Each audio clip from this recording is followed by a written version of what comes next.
Assalamualaikum warahmatullahi wabarakatuh. Saya Bayu Raditya Mevnujaya dari kelas 11 Farmasi Industri absen 5. Kali ini saya akan menceritakan tentang sejarah singkat Indonesia dari Nusantara hingga Republik. Jauh sebelum bernama Indonesia, wilayah kepulauan ini adalah Nusantara, rumah bagi kerajaan-kerajaan besar. Abad ke-7 Sriwijaya di Sumatera menjadi kerajaan maritim Buddhis yang menguasai perdagangan Laut Asia Tenggara. Puncaknya datang pada abad ke-13 dengan Majapahit di Jawa. Di bawah Raja Hayam Wuruk dan Majapahit Gajah Mada, Majapahit menyatukan hampir seluruh Nusantara di bawah Sumpah Palapa. Bersama dengan itu, Islam masuk secara damai melalui perdagangan dan membentuk kesultanan-sultanan seperti Samudra, Pasai, dan Demak. Era kolonialisme 350 tahun penjajahan.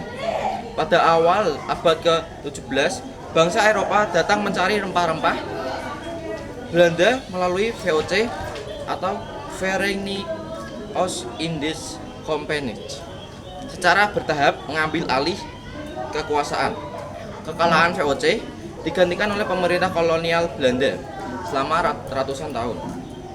Rakyat menderita di bawah sistem eksploitasi seperti tanam paksa yang memicu perlawanan dari para pahlawan daerah seperti Pangeran Diponegoro, Sultan Hasanuddin, dan Tuanku Imam Bonjol.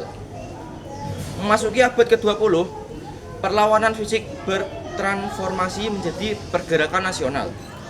Kelahiran organisasi seperti Budi Utomo 1908 menandai munculnya kesadaran kebangsaan.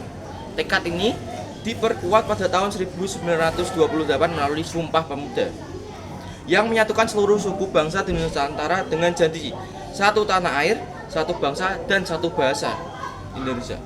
Menuju kemerdekaan atau revolusi dan proklamasi, penduduk Jepang dari tahun 1942 hingga 1945 secara singkat menggantikan Belanda, tetapi justru memberikan ruang bagi para pemimpin bangsa untuk mempersiapkan kemerdekaan.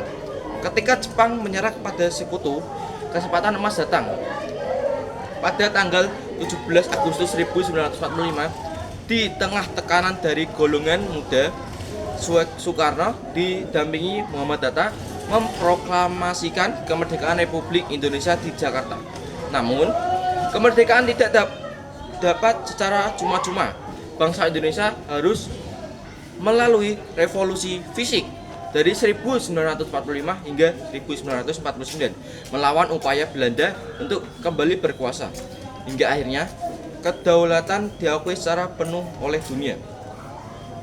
Era Republik dibagi menjadi 3, yaitu Orde Lama, Orde Baru, dan Reformasi. Orde Lama yaitu dari 1945 sampai 1966 dipimpin oleh Presiden Soekarno, diwarnai dengan semangat revolusi dan politik luar negeri yang kuat. Kedua, Orde Baru dari 1966 sampai 1998 di bawah Presiden Soeharto yang fokus pada pembangunan ekonomi namun diiringi dengan kontrol politik yang ketat. Di era reformasi dari 1998 sampai sekarang yaitu 2025 dimulai dengan lengsernya Soeharto membuka jalan bagi demokrasi, kebebasan pers, dan otonomi daerah yang lebih besar. Sejak saat itu Indonesia terus berjuang sebagai negara demokrasi terbesar ketiga di dunia, menjunjung tinggi semboyan yaitu Bhinneka Tunggal Ika, berbeda-beda tapi tetap satu. Terima kasih.